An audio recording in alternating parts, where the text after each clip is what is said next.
eu poderia confiar também na carne. Se qualquer outro pensa que pode confiar na carne, eu ainda mais. Circuncidado ao oitavo dia, da linhagem de Israel, da tribo de Benjamim, hebreu de hebreus, quanto à lei fariseu, quanto ao zelo perseguidor da igreja, quanto à justiça que há na lei, irrepreensível.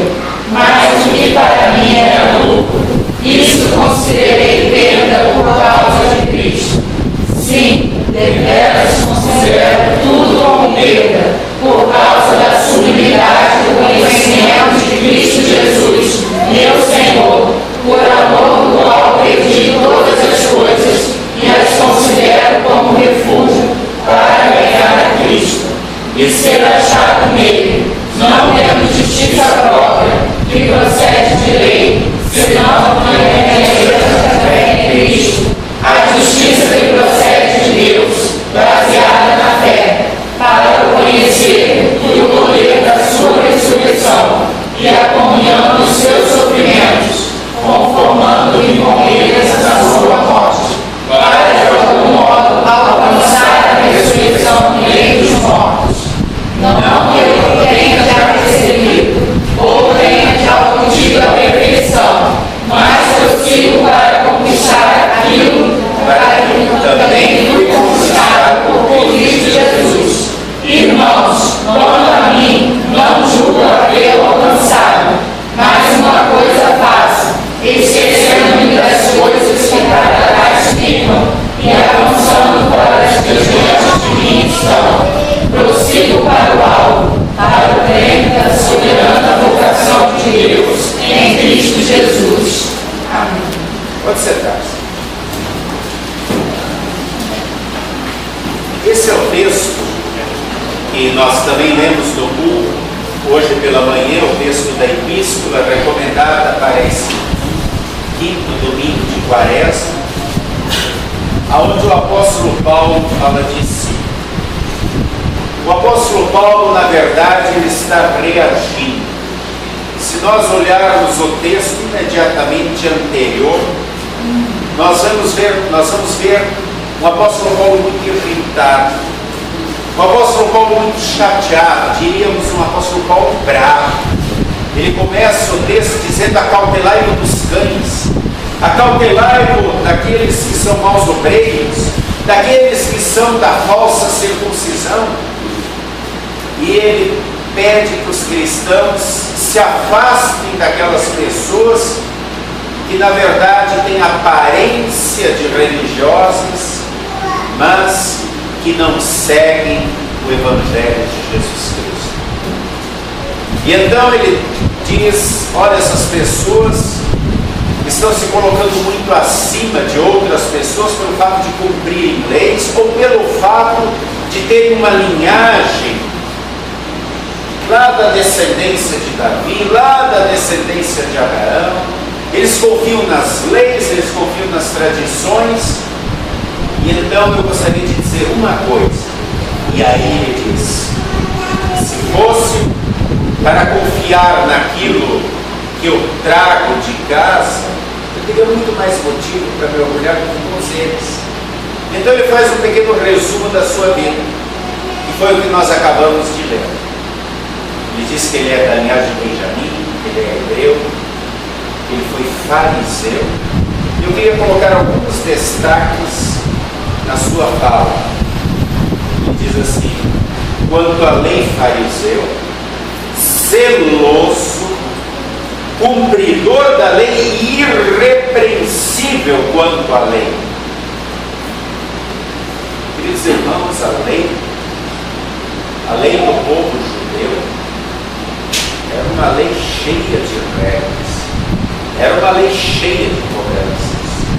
Mas aqui o apóstolo Paulo está falando de um adendo, de um algo mais do que esta lei que todos os judeus deviam cumprir. Ele está falando da lei que os fariseus tinham que cumprir. Ao total, essas pessoas cumpriram mais de 630 regras, 630 leis. Ele diz aqui que ele era irrepreensível, ele era zeloso, que ele levava isso isso a sério. Ele era um exemplo a se seguir no cumprimento dessas leis. Depois de falar isso, ele diz que, depois que conheceu Cristo, ele coloca assim: considero tudo isto como perda por causa da sublimidade do conhecimento de Cristo Jesus, meu Senhor, por amor do qual perdi todas as coisas e agora as considero como refúgio, para ganhar a Cristo, ser achado nele, não tendo justiça própria que procede de lei, senão a que é mediante a fé em Cristo, a justiça que procede de Deus, baseada na fé. Queridos irmãos e irmãs, o apóstolo Paulo, que agora é apóstolo Paulo, antes era Saulo, fariseu, ele tinha tudo para se orgulhar na sua situação material, na sua situação terrena, na situação social. Ele, além de ter todos esses atributos conquistados do seu povo, ele ainda tinha cidadania romana. Ele vinha de uma família de fazedor de tendas, de Tarso, diríamos hoje de classe média.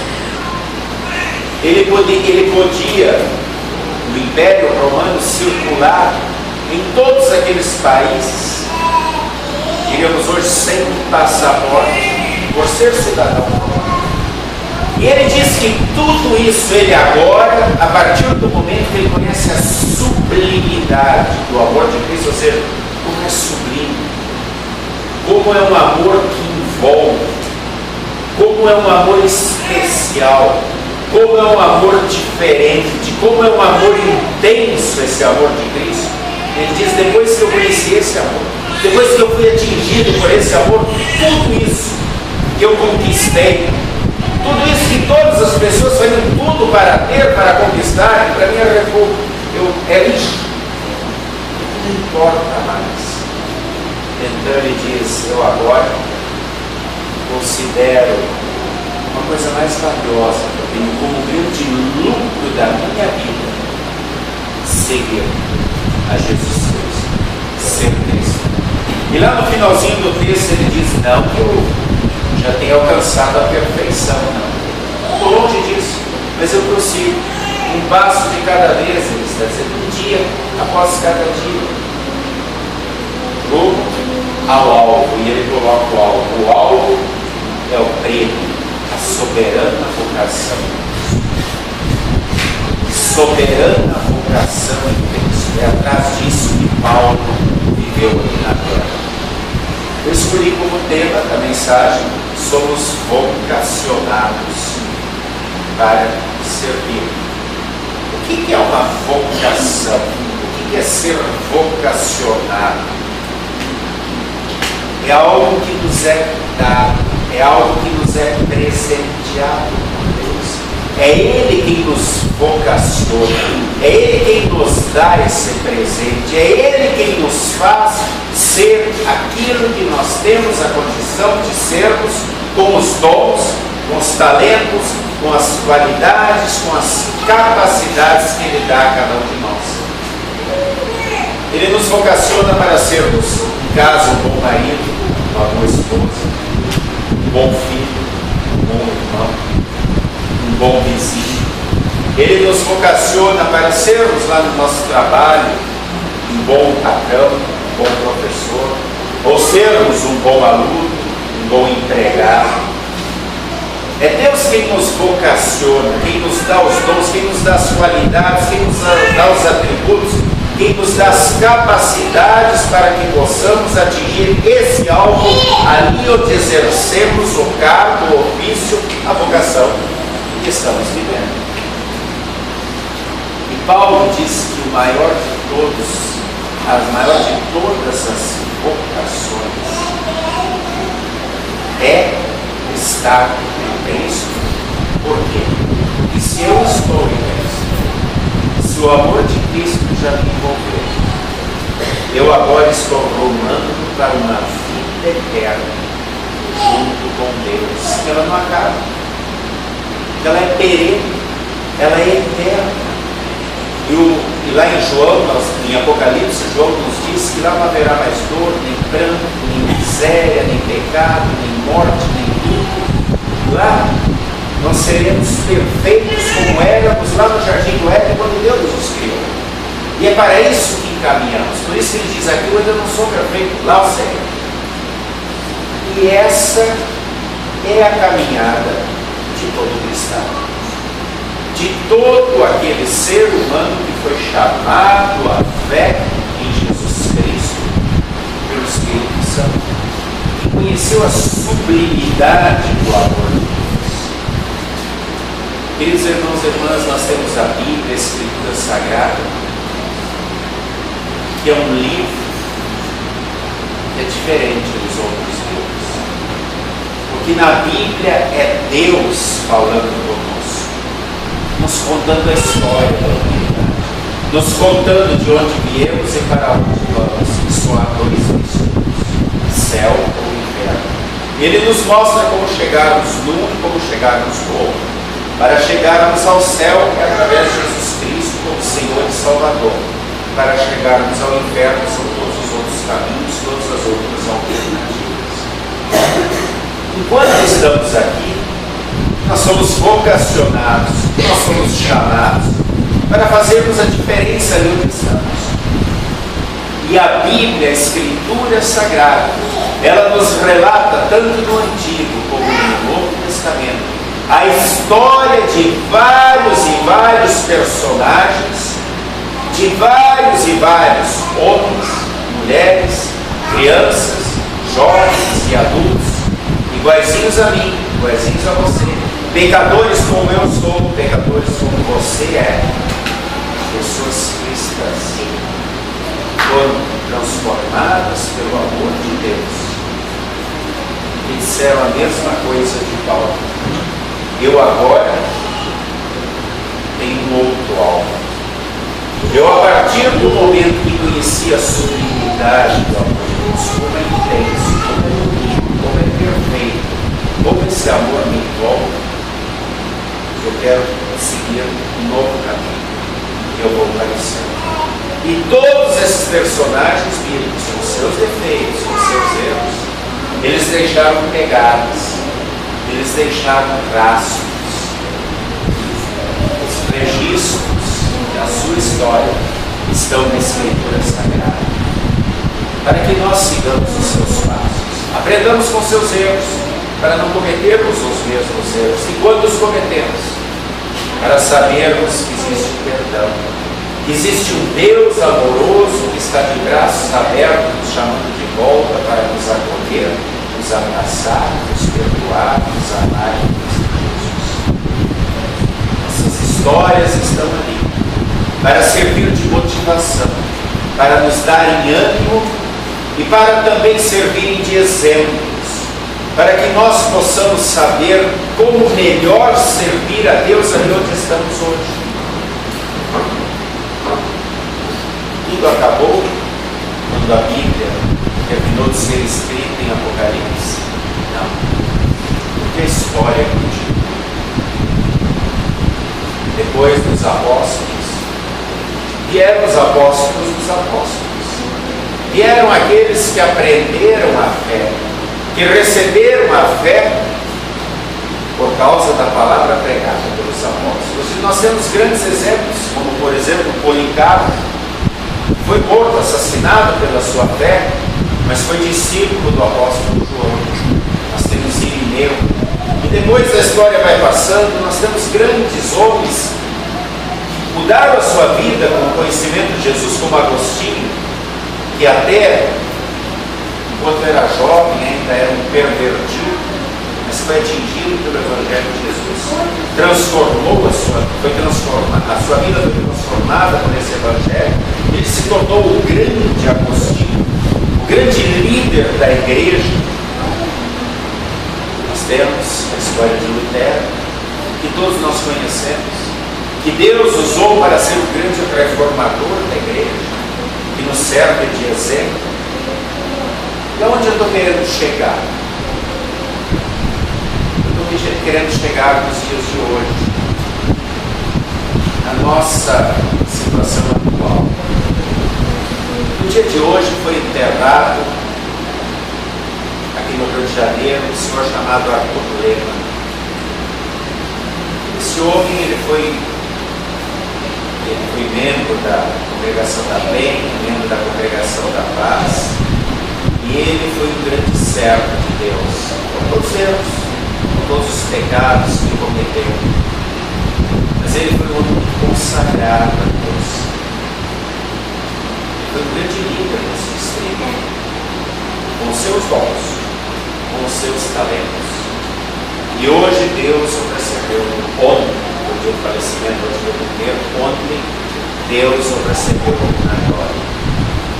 Assim nós tivemos vários e vários outros personagens que vocês já conheceram, a Dona Argentina, seu aluno, que tanto lutaram pela causa de Cristo, da nossa congregação, lutaram nesse distrito, foram grandes exemplos de fé que deixaram suas pegadas, suas marcas, seus braços.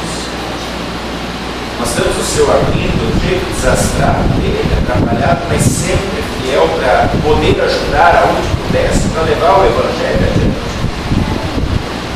Tantas e tantas pessoas que se pararmos um pouquinho para pensar, a Dona Marinete, ano passado, faleceu, foi uma grande líder nesse distrito, uma serva fiel a Deus, deixou suas pegadas, suas marcas, seu registro na história do distrito. Pessoas que, como o apóstolo Paulo, eu depois que conheci a sublimidade do amor de Cristo, quanto o amor de Cristo é importante na minha vida. As outras coisas que antes tinham muito valor para mim, ficar em segundo, terceiro plano, porque o que importa é ser fiel a Jesus. E todos eles fizeram as suas limitações, os seus defeitos, os seus pecados. E esses nomes que eu citei já foram. Restou eu, restou você, restamos nós. Quais são as marcas? Quais são as pegadas? Quais são as lembranças que nós estamos deixando ali onde nós vivemos, no nosso dia a dia, na nossa casa, no nosso lar, na escola que frequentamos, na roda de amigos, com quem nos divertimos, com quem brincamos, na sociedade, no dia a dia em geral, com os nossos vizinhos ali do local onde nós moramos, com quem convivemos. Quais são as marcas? Quais são as pegadas? Quais são os registros? Quais são as lembranças que nós estamos deixando? Nesse momento de mensagem, eu gostaria de fazer essa reflexão e de trazer todos vocês para pensarmos em conjunto. O que eu estou fazendo para mudar a sociedade? Ou para deixar uma lembrança boa? Não do Gilberto que passou, mas do servo de Jesus Cristo, que também foi inundado e foi contaminado no bom sentido pelo amor de Deus. E conheceu essa sublimidade do amor de Deus através de Jesus Cristo, que morreu pelos meus pecados sem eu merecer, pagando totalmente a minha culpa e dando-me de graça o céu. Qual é a diferença que eu estou fazendo ali, no local onde eu estou morando, onde eu estou vivendo, com quem eu estou convivendo? Que cada um de vocês faça essa reflexão e que cada um de vocês lembre. Cada um de vocês, assim como eu, somos muito especiais. Deus nos ama tanto, mas tanto, que Ele fez o Filho dele tornar-se carne para sofrer e morrer em nosso lugar na cruz. Para que nós fôssemos feitos seus filhos, membros da sua família, pudéssemos estar um dia no céu. Se Ele tanto nos ama, se Ele tanto fez e faz por nós, Ele nos dá vida, saúde, amigos, inteligência, sabedoria, tempo bom, paz, tudo que temos e somos, todos os dias. Não vale a pena testemunhar, falar, cantar, vibrar, viver esse amor e dizer como Paulo, para mim, viver é Cristo. Porque com Ele eu tenho a certeza da eternidade. Enquanto estou caminhando para a perfeição, que é lá em cima,